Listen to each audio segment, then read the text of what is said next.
殺す。そうと8号が8号の強度が功の想定を。こいつをダメねえと。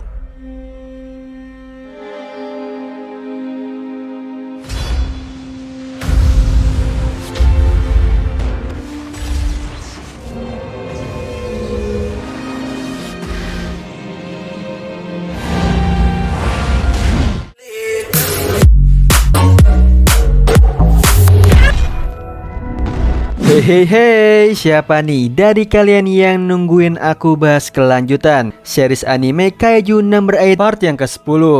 Nah, yang belum nonton part sebelumnya bisa klik link di atas atau deskripsi di bawah. Di cerita terakhir di season 1 kali ini, kita akan diperlihatkan kelanjutan pertarungan Kafka dan juga ayahnya Kikoru. Di sini Kaiju nomor 8 berubah menjadi mode yang sangat overpower. Namun Kafka terus berusaha menahan kekuatan tersebut agar dirinya tidak menewaskan ayahnya Kikoru. So yang penasaran langsung aja kita ke alur ceritanya.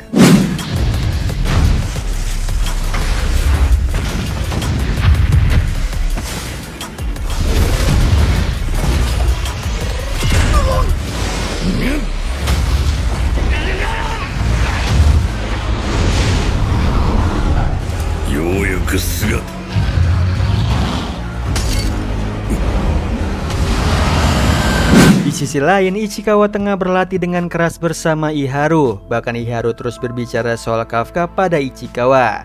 Singkat cerita, Ichikawa hanya menjawab bahwa dia akan berlatih hingga menjadi kuat supaya kedepannya dia bisa melindungi Kafka yang merupakan senpainya. Selain itu, Iharu juga menyinggung soal Kafka yang akan kembali atau tidak. Namun Ichikawa sangat yakin nih bahwa Kafka pasti kembali. Tidak lama kemudian, Minase bersama seniornya datang dan memberikan kabar soal Mina yang dipanggil ke markas pusat. Mereka yakin nih kedatangan Mina ke sana untuk diberitahu soal kabar baik soal Kafka. Sementara itu Mina sudah sampai di sana dan diminta untuk menunggu kabar selanjutnya soal keputusannya Kafka. Di sisi lain, Isao masih bertarung nih melawan kaiju miliknya Kafka. Sambil melawan kaiju Kafka, Isao juga mengamati semua pergerakan dan kekuatan milik kaiju Kafka itu. Namun hal ini membuat Kikoru sangat khawatir pada ayahnya dan terus meminta Kafka untuk menghentikannya.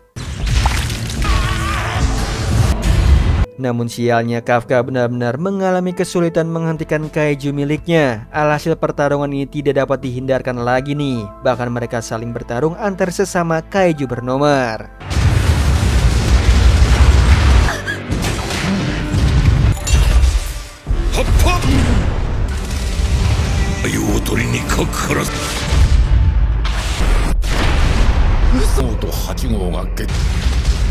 Semua pertarungan ini membuat salah satu petinggi bingung dengan niat dari Isao. Tapi Kikoru berusaha mengingat semua ucapan ayahnya saat itu.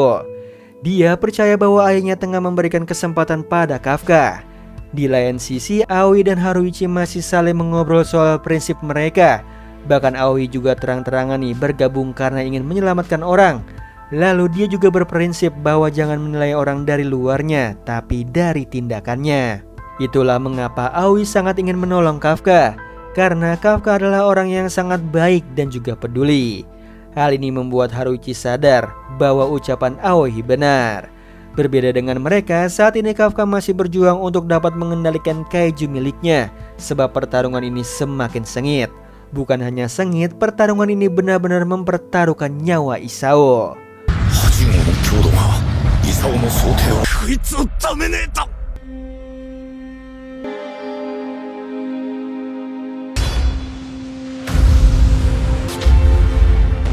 Walaupun begitu, Isao terus berusaha melawannya dengan seluruh kemampuannya. Namun sialnya semua itu sia-sia, sebab kekuatan kaiju Kafka sangat luar biasa. Alhasil dia tertangkap nih oleh kaiju Kafka.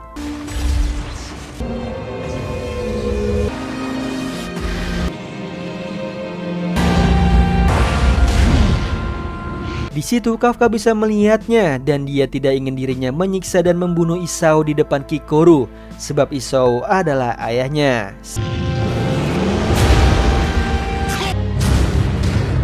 Yang sayangnya Kafka tidak bisa menghentikan kaijunya untuk menyiksa Isao. Hal ini membuat Kikoru sangat sedih. Tapi Kikoru tidak menyerah untuk terus percaya pada Kafka. Alhasil dia berusaha untuk meneriakinya supaya Kafka bisa sadar. Hal ini membuat Kafka bersemangat dan hampir bisa lepas dari belenggu itu. Sialnya Kafka mengingat semua kegagalannya dan berakhir disantap oleh kaiju miliknya.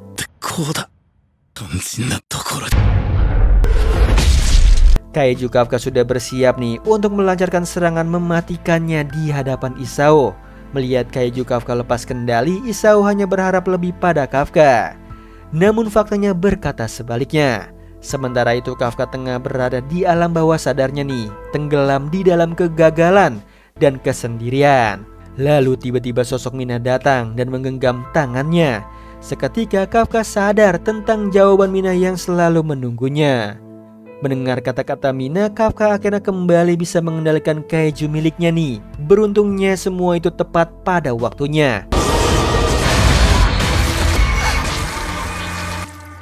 Sehingga Kafka tidak membunuh Isao di depan Kikoru. Dan dia juga berhasil membuktikan bahwa dia adalah seorang manusia. Semua orang di situ kaget melihat tindakan Kafka yang menyakiti dirinya sendiri. Hal ini sudah cukup membuktikan bahwa dia adalah manusia dan bukan kaiju di depan Isao. Tiba-tiba saja seorang petugas bernama Marumi menodongkan senjatanya pada Kafka yang pingsan. Seketika Isao langsung menyuruhnya untuk berhenti. Setelah itu Marumi memunculkan wajahnya pada Isao nih sambil bercanda.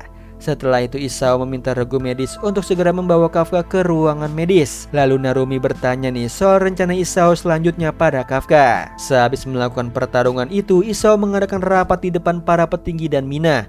Dia secara khusus diundang untuk memberikan laporan tentang Kafka di hadapan mereka semua. Di situ Mina berusaha menjelaskan semuanya kepada para petinggi nih tentang Kafka. Dimulai dari sikap Kafka sebagai seorang petugas dan kontribusinya yang sangat bermanfaat bagi pasukan Divisi 3. Walaupun begitu, Mina berusaha menjelaskan secara profesional nih tanpa perasaan pribadinya.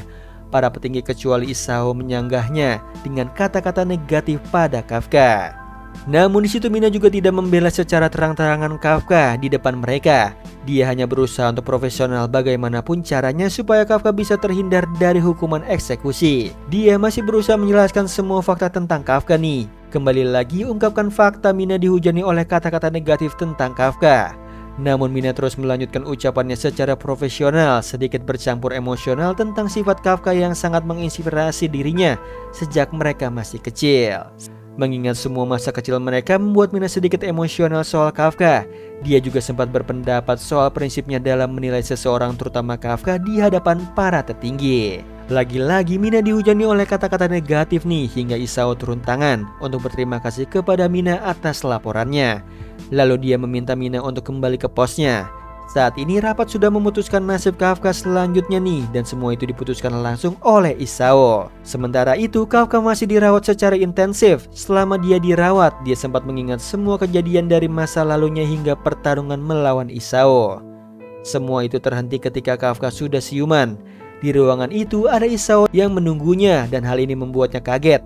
Isao lebih kaget dengan sikap Kafka yang lebih mengkhawatirkan Isao dan perasaannya Kikoru. Tapi ucapan itu langsung dialihkan oleh Kafka yang bertanya soal keputusan mengenai dirinya.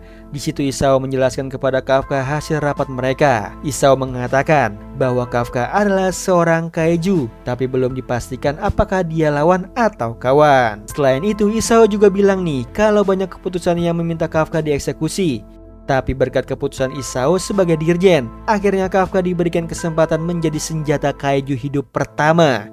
Bahkan Isao juga menjelaskan alasan yang masuk akal untuk diterima semua anggota rapat. Di situ Isao juga berharap kekuatan kaiju Kafka bisa bermanfaat di masa depan demi melindungi negara dari serangan kaiju, khususnya dari kaiju yang terus berdatangan. Sialnya mereka semua masih menentang keputusannya Isao. Dia menceritakan semuanya di hadapan Kafka nih. Bahkan dia adalah orang yang memanggil Kafka dengan namanya dan bukan dengan sebutan kaiju. Selain itu Isao juga berharap Kafka bisa berguna di masa depan, khususnya bagi negara. Sekalipun para petinggi memanfaatkan kekuatannya Kafka, tapi Kafka berjanji akan mewujudkan harapannya Isao dan bisa memanfaatkan bagi negara dan kemanusiaan untuk melawan kaiju. Di sisi lain, Mina mendapatkan pesan soal keputusannya Kafka. Alhasil dia memberitahu semua pasukan Divisi 3. Orang pertama yang tahu setelah Mina adalah Kikoru. Dia sangat senang nih sekaligus serius, sebab Kikoru akan terus berlatih untuk menjadi kuat hingga waktunya tiba. Dia akan memenuhi janjinya pada Kafka. Sementara itu, Aoi dan juga Haruichi juga senang mendapatkan kabar gembira ini. Bahkan Ichikawa dan yang lainnya juga. Seketika Ichikawa tersenyum, dan dia akan terus berusaha menjadi lebih kuat demi senpainya ini. Selain mereka, Hoshina juga merasa lega mendengarnya. Tapi Hoshina juga khawatir soal kenyataan dan tantangan yang akan datang nantinya soal Kafka, atau seorang manusia yang bisa berubah menjadi kaiju. Sedangkan Kafkanya sendiri malah tertidur dan membiarkan Isao sendirian di ruangan itu. Di sisi lain, kaiju nomor 9 masih terus mengamati setiap manusia dengan cara memainkan catur. Bahkan dia sudah mengerti nih jalur pikiran setiap manusia hanya melalui papan catur. Selain itu, dia juga sudah merencanakan serangan yang akan datang nih. Dia juga bisa membelah dirinya dan memungkinkan bisa berkamuflase melawan para pasukan pertahanan. Nah, itu tadi alur cerita dari film Kaiju Number 8 part yang ke-10. Gimana teman anime semua? Makin seru kan cerita dari Kaiju Number 8 kali ini? So yang mau aku lanjutin lagi part selanjutnya bisa ramen like, share, dan subscribe tentunya.